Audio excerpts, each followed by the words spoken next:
오늘 본문의 말씀은 우리가 너무 잘 아는 말씀인데 두 사람 다 실수를 하긴 합니다. 그런데 그 실수한 다음에 두 사람이 어떻게 행동을 하는가를 우리가 한번 살펴보시면서 우리도 역시 연약한 인간이기에 실수하지만 실수 이후에 어떻게 그것을 우리가 잘 해결하는지 한번 이 두 인물을 보시면서 또 나 자신을 돌아보면서 은혜를 나누는 시간 되기를 바랍니다. 오늘 함께 생각해 볼 사람은 우리 잘 아시는 예수님의 제자들 가운데 아마 첫 번째라고 얘기해도 과언이 아닌 베드로에 대한 얘기고, 또 실패한 사람 얘기하면 가룟 유다 얘기할 텐데 두 사람을 우리가 좀 견주어 보겠습니다. 예수님이 드디어 붙들려 가셨습니다. 어떻게 될까? 온 예루살렘 사람들이 초미의 관심을 갖고 지켜보고 있습니다. 그 많은 인파들이 모여있는 그 상황 속에서 다들 도망갔지만 그래도 명색이 한때는 수제자라고 하는 이름을 가졌던 베드로가 그냥 주량량을 칠 수 없어서 일단 어떻게 되나 보자 하고 그 자리에 가긴 합니다. 그런데 자기가 베드로라는 걸 절대로 밝히지 않고 숨어서 그냥 일반 그 주민들 중에 한 명이 되는 것처럼 가만히 숨어 지켜보고 있습니다. 바깥들에 이렇게 앉아 있는데 갑자기 한 여종이 나와서 말합니다. 너도 갈릴리 사람 예수와 함께 있었다 라고 한 사람이 알아봅니다. 그래서 깜짝 놀랐죠. 어떻게 나를 알아봤을까? 베드로가 말합니다. 그 사람, 나를 지금 지목한 그 사람만 두고 하는 말이 아니라 거기 있는 모든 사람들 앞에서 이렇게 말합니다. 당신이 무슨 소리 하는 거야? 나는 지금 당신이 무슨 말을 하는지 알지 못한다. 나는 전혀 상관이 없는 사람이야. 당신 무슨 말 하는 거야 지금? 언제 봤다고 그래? 이렇게 지금 시치미를 뚝 떼고 있습니다. 그래가지고 그 자리에 있기가 좀 거꾸로 오니까 다시 앞문까지 나옵니다. 근데 와서 보니까 다른 여종이 또 보고 또 베드로를 알아봅니다. 이 사람도 나사렛 예수와 함께 있었다 라고 벌써 두 사람째 알아봅니다. 그래서 이번에는 아까는 당신이 하는 말이 무슨 말인지 모르겠어 라고 좀 미온적으로 반응을 했는데 이번에는 강하게 말합니다. 뭐예요? 맹세컨대 나는 절대 저 사람을 알지 못한다. 뭐까지 해요? 맹세까지 합니다. 조금 후에 곁에 섰던 사람들이 다시 나와서 이상하다. 이 사람 분명히 말소리를 들어보니까 같은 같은 진리를 믿는 그 당원인데?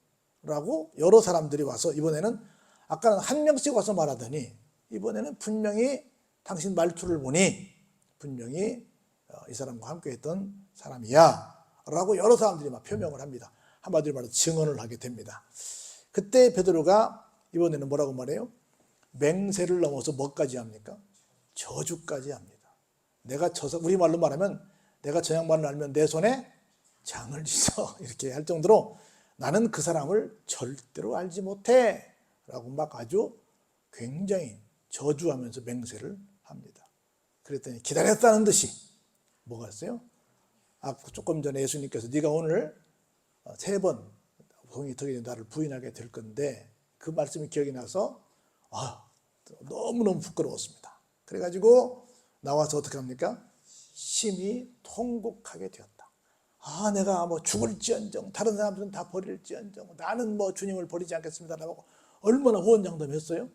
그렇게 했는데 그렇게 했던 자기의 모습을 보니까 너무 부끄러운 거야. 그래서 나와서 심히 뭐 했어요? 통곡하게 되었다라고 하는 겁니다. 그래서 우리가 천하의 누구라도 물론 나중에 뭐 거꾸로 좀 십자가를 지고 죽긴 했지만 호언장담할 수 없는 거다. 누구도 장담할 수 없는 거다. 우리가 하는 모든 것들은 누가 하셔야 되는 거예요? 하나님이 주시는 믿음, 아까 우리 여기서 얘기했지만 하나님이 주시는 힘을 가질 때만 할 수 있는 거예요. 내가 뭐 이렇게 하겠습니다. 별 약속을 다 해도 아닙니다. 저도 마찬가지겠지만 제가 목회를 좀 해보면서 교회 성도들 가운데 이런저런 약속하는 분들이 적지 않습니다. 그런데 이게 잘 이행이 안 될 때가 많이 있어요. 목회자도 마찬가지고 누구나 다 마찬가지입니다. 그래서 함부로 장담할 일은 아니다. 첫 번째로 우리가 또 이 말씀을 통해서 호언장담함으로 하지 말자. 사실 얼마나 좋아요? 당신 같이 있었던 것 같은데, 당신 같은 당인데 내가 예수쟁이라는 걸 알아봐 주는 사람이 있으면 얼마나 좋겠어요. 얼마나 좋겠어요. 오늘 아침에 제가 페이스북을 잠깐 봤는데 내가 잘 아는 목사님이고 교수님이 계셨어요.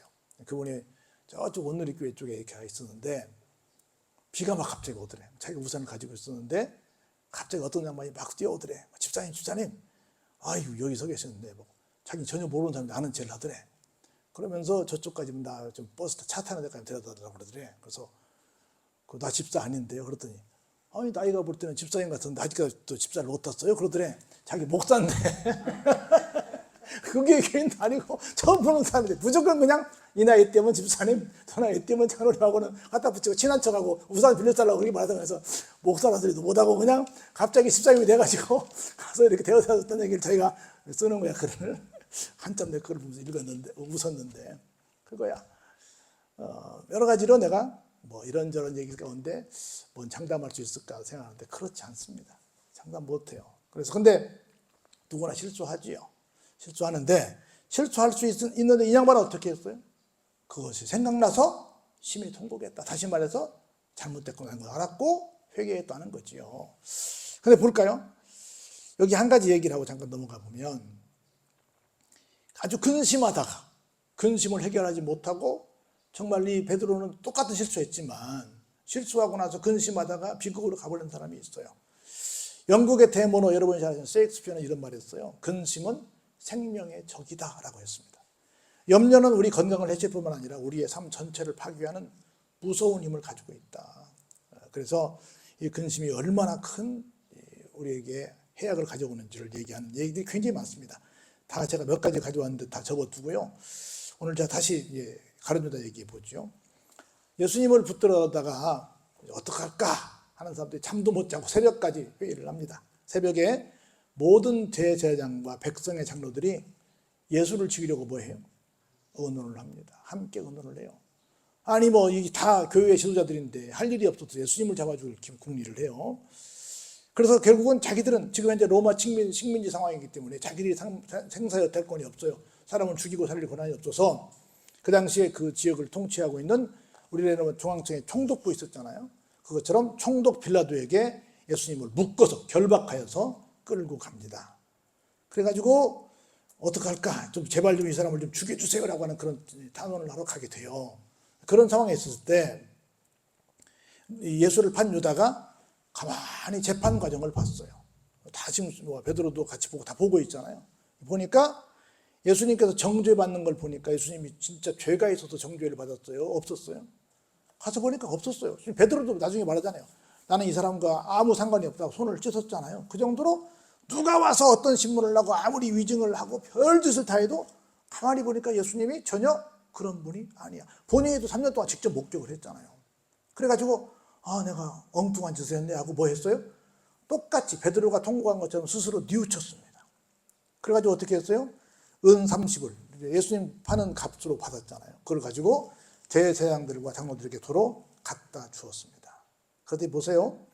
이르되 내가 무죄한 피를 팔고 죄를 범했다. 이렇게 장로들과 대제사장들 앞에서 고백을 했어요. 그랬더니 뭐 너 신고만 해주면 내가 별거 별거 다 해줄게. 뭐 다 별 약속을 다 했을 거 아니에요. 그러니까 우리한테 신고해줘. 예수가 누군지 알려줘. 라고 그렇게 이용했던 대제사장들과 이 장로들이 어떻게 했어요? 아주 정말 모른 척 해버립니다. 뭐라고 말해요? 그것이 우리와 무슨 상관이 있냐? 우리는 상관없으니까 뭐 해라? 너나 당해라. 네가 당해라. 네가 책임져라. 이렇게 죄인들은 의리가 없습니다. 정말 이용할 때는 뭐 별별 소리 다 해가지고 내가 돈 줄게, 더 줄게, 다 책임져 줄게, 뭐 네가 배신자 소리 안 듣게 다 해줄게, 별 약속을 다 했을 거예요. 근데 딱 끝나고 나니까 네 알아서 해버린 겁니다.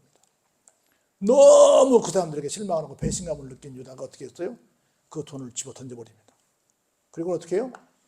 베드로는 나와서 통곡하고 자복하며 하나님 앞에 회개했지만 이 사람은 어떻게 했어요?